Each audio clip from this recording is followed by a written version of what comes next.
नमस्कार, मैं हूं विवेक लॉ। आप देख रहे हैं म्यूचुअल फंड हेल्पलाइन। ये वो शो है जहां पर आपके म्यूचुअल फंड से जुड़े तमाम सवालों के जवाब देते हैं हमारे एक्सपर्ट।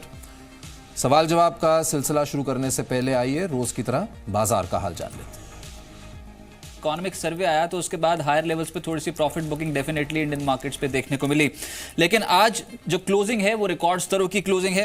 जैसे मैंने कहा, इकोनॉमिक सर्वे जब पेश हुआ तो उसके बाद प्रॉफिट बुकिंग साफ तौर पे विजिबल थी और खासतौर से मिड कैप और स्मॉल कैप स्टॉक्स का दिन नहीं था, वहां पर ज्यादा बिकवाली देखने को मिल रही थी। एक पॉकेट जो टूटा वो था सरकारी बैंक्स, क्योंकि ये जो 3.2% फिस्कल डेफिसिट होने की बात थी, अब इससे ज्यादा इकोनॉमिक सर्वे मान रहा है कि हो सकता है कि होता हुआ नजर आए। उसका इंपैक्ट आज सरकारी बैंक झेल रहे थे, गिरावट में थे। आईटी, एनबीएफसी, दो ऐसी पॉकेट्स जहां पर आज ट्रेडर्स सुबह से ही खरीदारी कर रहे थे और एनबीएफसी स्टॉक्स में तो खरीदारी बढ़ती हुई नजर आई दिन के दौरान। ऑटो शेयर्स की भी रफ्तार ठीक थी, अच्छी तेजी थी और मारुति सुजुकी के रिजल्ट्स ने फिलिप प्रोवाइड कर दिया पूरे ही सेक्टर को, एक अच्छी तेजी बनी। लेकिन काउंटर स्पेसिफिक सबसे ज्यादा चढ़े आयशर मोटर्स और मारुति सुजुकी, निफ्टी के सबसे ज्यादा बढ़ने वाले स्टॉक्स थे। इसके अलावा एचडीएफसी के नतीजों के बाद 3% का स्पाइक अप था। भारतीय इंफ्राटेल में भी लगभग 3% की बढ़त स्टॉक्स साबित हुए। गेल, भारतीय इंफ्राटेल में भी आज दबाव देखने को मिला। लेकिन आईटी शेयर्स, खासतौर से जो मिड कैप कैटेगरी के स्टॉक्स थे जैसे कि एम्फेसिस, एलएनटी, इन्फोटेक, यहां पर सबसे ज्यादा परसेंटेज के लिहाज से गेन्स मिल रहे थे। टीसीएस चढ़ा, टेरासॉफ्ट जैसे स्टॉक्स में रिटर्न पॉजिटिव मिले। एनबीएफसी जिसमें हाउसिंग फाइनेंस कंपनियां prominently Canfin, HDFC, Indiabulls housing जैसे स्टॉक्स में तेजी थी। इसके अलावा अन्य स्टॉक जैसे कि इक्विटास में मोमेंटम बनता हुआ नजर आया। ऑटो तो पूरा ही पॉकेट चल रहा था आज। मारुति सुजुकी, आयशर मोटर्स, अशोक लेलैंड और टीवीएस मोटर्स जैसे स्टॉक्स तेज थे। सरकारी बैंकिंग की हमारी डिसअपॉइंटमेंट थी, पिछले 2 ट्रेडिंग सेशन से प्रॉफिट बुकिंग ही हम होते देख रहे हैं। आज भी Canara bank, PNB, IDBI bank of India जैसे स्टॉक्स 3% से 4.5% टूटे हैं। लेकिन कुछ पॉकेट्स और खरीदारी हो रही थी काउंटर स्पेसिफिक, जैसे सुवेन लाइफ साइंसेज एक स्टॉक था, यहां पर तगड़ी गेंस थे लगभग 12% के। इसके अलावा जीपीटी इंफ्रा, नितिन स्पिनर्स और शक्ति पंप्स। थीम रहने वाली है एग्री में आज पंप रिलेटेड जो स्टॉक्स जैसे कि शक्ति पंप्स, केएसबी पंप्स जैसे स्टॉक्स में आज मोमेंटम बनता हुआ नजर आया। और अब वक्त है आपके सवालों के जवाब लेने के लिए। आज हमारे एक्सपर्ट हैं सूर्या भाटिया। बहुत बहुत धन्यवाद सूर्या, हमेशा की तरह आने के लिए। और पहले दर्शक भी जुड़ रहे हैं हमारे साथ। अभिषेक अग्निहोत्री हैं कटनी मध्य प्रदेश से। अभिषेक नमस्कार, गुड इवनिंग। नमस्कार सर, कैसे हैं आप? मैं बिल्कुल ठीक हूँ, आप कैसे हैं? मैं बहुत अच्छा हूँ सर, आपका शो देखता रहता हूँ मैं यूट्यूब में जी, और आपको वहाँ पे फॉलो करता हूँ सर। चलिए, बहुत बहुत धन्यवाद आपका और उम्मीद करते हैं ये शो आपके लिए हेल्पफुल रहा है। आपने लिखा है हमको, बहुत अच्छा लंबा सा आपका सवाल है, डिटेल्ड सवाल है, अच्छी बात है। और कई सवाल हैं एक्चुअली आपके, कोशिश करेंगे जितनों के सवाल दे पाएं, जवाब दे पाएं। 32 साल के आप होंगे। इन्वेस्टमेंट चालू किया है जी जी, अभी तो इसलिए गाइडेंस चाहिए। जरूर आपने एक एसआईपी 5,000 की शुरू भी की है Reliance regular saving fund equity plan में, ग्रोथ ऑप्शन लिया है आपने। 2 एलआईसी की पॉलिसीज हैं, एक मेडिक्लेम भी है। 1.5 लाख आपने HDFC life, max India, IDFC bank etcetera में। ये क्या आपने डायरेक्टली स्टॉक खरीदे हैं इनके शेयर? जी सर जी ओके। और 1.5 लाख हैं आपके सेविंग अकाउंट में, एक और अकाउंट में 2.5 लाख हैं।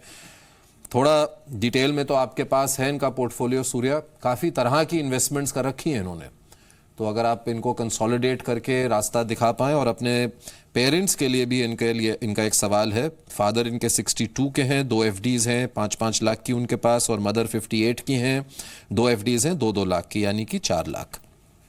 तो उसके बारे में भी ये जानना चाहते हैं कि क्या कहीं वो निवेश कर सकते हैं कि नहीं।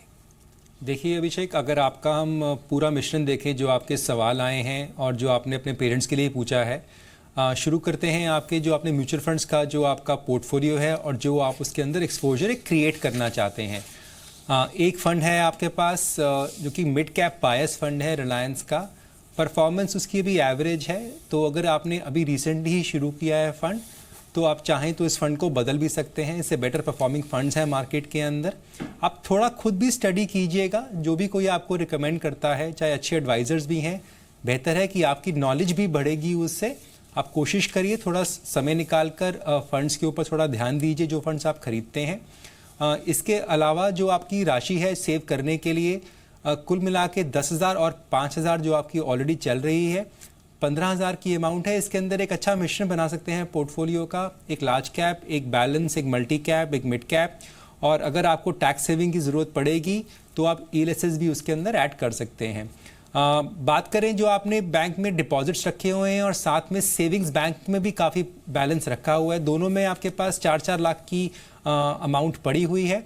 एक इमरजेंसी कॉर्पस फंड आप देख लीजिएगा कितनी आपको अमाउंट चाहिए। Generally as a thumb rule हम एडवाइस ये करते हैं कि 6 महीने का कैश फ्लो आप बैंक में एफडी के तौर पे रख सकते हैं। इसके ऊपर जो भी आपकी अमाउंट है सरप्लस है उसको आप एक स्टैगर्ड मैनर में इसी जिसके अंदर आप एसआईपी करेंगे, मंथली निवेश करेंगे, उसी में ऐड कर सकते हैं स्टैगर्ड मैनर के अंदर। इंश्योरेंस की आपकी बात करते हैं, आपके पास ऑलरेडी कुछ समय से इंश्योरेंस पॉलिसीज़ हैं जो आपने कहा आपकी मदर ने ली हैं। चेक करिएगा कितना टर्म इंश्योरेंस आपको चाहिए। थंब रूल यही कहता है कि 6 से 8 गुना आपका जो आमदनी है साल भर की उसकी आप टर्म इंश्योरेंस खरीदें। हेल्थ इंश्योरेंस की जो आपकी अमाउंट है, जो सम एश्योर्ड है आपका थोड़ा कम है, 50,000 रुपये का आपने लिया हुआ है, इस अमाउंट को बढ़ाइएगा। काफ़ी कम है ये आज के समय के अंदर। कोशिश करिए धीरे धीरे, जैसे हर साल आप 10% के हिसाब से अपना जो इंश्योर्ड अमाउंट है उसको बढ़ा सकते हैं। तो कोशिश करिए अभी एक बम्प अप कर दीजिएगा, अभी बढ़ा लीजिएगा, उसके बाद एज पर इन्फ्लेशन 10% के हिसाब से आप उसको बढ़ा सकते हैं। और आपके जो पेरेंट्स की आपने बात करी, अभी उनका एफडीज़ में पैसा पड़ा हुआ है, उनका अगर टैक्स ब्रैकेट, अगर वो लो टैक्स ब्रैकेट में आते हैं या टैक्स नहीं पे करते हैं, आमदनी कम है उनकी, तो बैंक एफडी भी एक अच्छा माध्यम है, क्योंकि पहली बार वो निवेश करेंगे। तो अगर आप चाहें तो थोड़ा सा पैसा, थोड़ी सी राशि आप बैलेंस फंड में भी डाल सकते हैं, बट इससे ऊपर मत बढ़िएगा। ये मत सोचिएगा कि रिटर्न्स बाकी जगह काफ़ी अच्छी आती हैं, क्योंकि रिस्क जो आपका है वो भी उतना ज़्यादा बढ़ जाएगा। तो ये समझकर आप निवेश करिएगा। चलिए अब चलते हैं आसाम, जहां से सूरज घोष जुड़ रहे हैं फोन लाइन पर। सूरज 23 साल के हैं। गुड इवनिंग सूरज, कैसे हैं आप? नमस्ते सर, क्योंकि मैं आपका बहुत बड़ा फैन हूँ। बहुत बहुत धन्यवाद। मैं अगले 3 महीने से आपका शो देख रहा हूँ, तो मैं एकदम मतलब न्यू इन्वेस्टर हूँ। मतलब मेरा उम्र 23 साल का है सिर्फ, तो मैं इन्वेस्टमेंट करना चाहता हूँ। अभी मेरा सेविंग मतलब 10,000 है, इसमें से मैं कुछ सेविंग करना चाहता हूँ इसमें म्यूचुअल फंड में। तो कहाँ करें और कैसे करें? मैंने ऑलरेडी आपको अपना पोर्टफोलियो भेजा है। जी जी बिल्कुल। पहली बात तो बहुत बहुत बधाई आपको। 23 साल की उम्र में आप इन्वेस्टमेंट करना शुरू कर रहे हैं। इनफैक्ट पहले से ही आपने रिकरिंग डिपॉजिट और एफडी में इन्वेस्ट करना शुरू कर दिया है, तो ये बहुत अच्छी बात है। अभी आप फिलहाल 1500 रुपये से शुरू करना चाहते हैं। गोल भी आपने लिख के भेजे हैं अपने, 4 करोड़ 35 साल में। अगर आप इसी तरह से इन्वेस्ट करेंगे, समय आपके पास बहुत है। सेविंग आपने कहा आपकी 9,000 है, तो 1500 नहीं होना चाहिए आपका इन्वेस्टमेंट, ज़्यादा होना चाहिए इससे।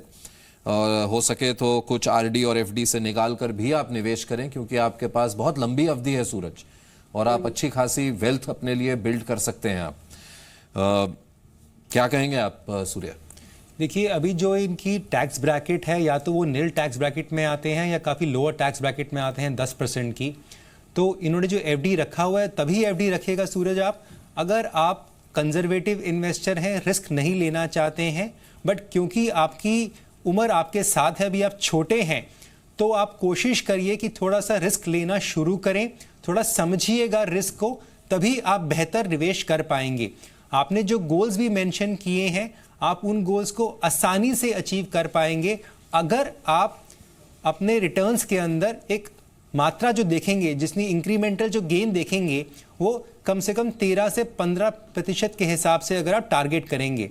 अगर आप एफडी की दर से चलेंगे 7 सवा 7, जो आपने भी कहा है, तो आप अपने गोल्स को मीट नहीं कर पाएंगे। पर आपका होराइजन काफ़ी लंबा है, तो बेहतर यही है आपके लिए कि आप इक्विटी को माध्यम बनाइए अपने गोल्स को मीट करने के लिए। जैसे जैसे आपकी आमदनी बढ़ती है, आप अपनी निवेश को भी उसी हिसाब से बढ़ाइएगा। जो आपने फंड एक पिक किया है, Kotak select focus large cap buyers multi cap category के अंदर आता है, अच्छा फंड है, इसमें आप एसआईपी शुरू कर सकते हैं। चलिए अब एक ईमेल ले लेते हैं। रोहित सिंह का आया है। ये कहते हैं कि ये 33 साल के हैं और 5 लाख रुपए इन्वेस्ट करना चाहते हैं म्यूचुअल फंड्स में। 10 साल का इनका टाइम फ्रेम है और जो गोल है 1 करोड़ का है। क्या ये पॉसिबल है? और ये फर्स्ट टाइम इन्वेस्टर हैं, कहते हैं अनअवेयर है म्यूचुअल फंड्स के बारे में। तो कौन सी अच्छी स्कीम्स होंगी जिसमें इन्वेस्ट कर सकते हैं, और क्या ये डुएबल होगा 5 लाख 10 साल में 1 करोड़ बन जाए? देखिए विवेक, क्योंकि ये पहली बार निवेश करने आ रहे हैं, थोड़ा इनको समझना चाहिए कि म्यूचुअल फंड्स आपको एक अच्छी रिटर्न दिलवा सकता है, कोई मैजिक वॉन्ड नहीं है इसके अंदर। अगर मैं 15% के हिसाब से भी मानकर चलूं 5 लाख की राशि को 10 साल के लिए निवेश करने के लिए, तो भी वो 20 लाख की अमाउंट बनकर आती है जो कॉर्पस निकलता है आपका। आपका टारगेट है 1 करोड़ रुपए का। अगर मैं इसके ऊपर भी गणित करूं तो आपको 35% के हिसाब से 10 साल के अंदर आपकी एनुअलाइज रिटर्न होनी चाहिए, जो कि मुमकिन ही नहीं है, नामुमकिन है। तो आप ऐसा टारगेट्स मत रखिएगा जहां कर आपको अपने पोर्टफोलियो में काफ़ी अग्रेसिव कॉल्स लेनी पड़े, जिससे आपकी जो मूल राशि है वो भी खतरे में पड़ जाए। इक्विटी करिए, उसमें रिस्क है, बट एक रीजनेबल एक्सपेक्टेशन के साथ आइएगा जब पोर्टफोलियो क्रिएट करना चाहते हैं और आप निवेश की राशि को बढ़ाना चाहते हैं। अब रणवीर सिंह जुड़ रहे हैं हमारे साथ फोन लाइन पर। Ranveer, good evening. Good evening sir. कैसे हैं, कहाँ से बोल रहे हैं आप? सर मैं हिमाचल प्रदेश से बोल रहा हूँ, बिलासपुर। हिमाचल से आप बोल रहे हैं। आप 30 साल के हैं, आपके 2 बच्चे हैं। आपने अपने गोल तो हमें लिख के भेजे हैं, लेकिन ये नहीं बताया कि मंथ में आप कितना इन्वेस्ट कर सकते हैं इस वक्त। सर मेरे को गोल अचीव करने हैं, उसके लिए ये जो मैंने गोल लिख के भेजे हैं ना, कुछ तो इसको achieve करना है। कुछ तो आपकी सेविंग होगी, क्षमता होगी, कितना डाल सकते हैं? सर मैं मंथली का 6 से 7 हजार तक 6 से 6 7 हजार तक हजार तो कन्फर्म है। ठीक है। और हर साल इसको बढ़ा भी सकते हैं? आप सैलरीड नौकरी में है कि अपना बिजनेस है? नहीं सर, मैं सैलरी पे हूँ सर। सैलरीड हैं आप। चलिए 6 से 7 हजार, 7 हजार मान के चलते हैं सूर्या। और गोल्स हैं इनके 15th ईयर में 15 लाख, 20 साल बाद 30 लाख और 30th ईयर में 40 लाख। तो क्या 7 हजार से अगर शुरुआत करें तो क्या यहाँ तक पहुँच सकते हैं? बिल्कुल पहुंच सकते हैं रणवीर। अभी आप 30 साल के हैं। अभी जो आपने गोल्स मेंशन किए हैं, काफ़ी समय है उनको अचीव करने के लिए, काफ़ी समय है आपके पास। आपको जो अमाउंट चाहिए वो है 5,000 रुपये की अपने गोल्स को अचीव करने के लिए। पर क्योंकि आप ज़्यादा सेव कर सकते हैं तो बेहतर यही है कि आप पूरी राशि जितनी भी आपके पास एक्सपोजर है ले सकते हैं, आप ज़रूर लीजिएगा। बट अजम्पशन इसके अंदर ये है कि आप इक्विटी एक्सपोजर लेंगे इसके अंदर, क्योंकि लंबा समय है और अभी आपकी जो एज है वो आपको अलाउ करती है इक्विटी पार्टिसिपेशन के लिए। तो थोड़ा समझेगा ज़रूर जो आपने इक्विटी में होल्डिंग करेंगे। म्यूचुअल फंड्स को प्रेफर करिएगा, अपना एक पोर्टफोलियो का मिश्रण बनाइएगा जिसके अंदर आप large cap, balance fund, multi cap fund का एक्सपोजर ले सकते हैं। अगर टैक्स सेविंग करना चाहें तो आप एक ELSS फंड भी ले सकते हैं। लार्ज कैप के अंदर जैसे ICICI फोकस ब्लू चिप है, बिरला फ्रंटलाइन इक्विटी है। मल्टी कैप में Motilal most focus, Kotak select focus, और मिड कैप अगर करना चाहें तो मेरा इमर्जिंग ब्लू चिप है। तो एक एक फंड सबका ले लीजिएगा। 4 से 5 फंड का एक अच्छा पोर्टफोलियो क्रिएट हो जाएगा और आप अपने गोल को अचीव कर पाएंगे। और अब बात करते हैं गोविंद उपाध्याय से। गोविंद 34 साल के हैं। Govind, good evening. I am very inspired from you. The way you talk really inspire the investors.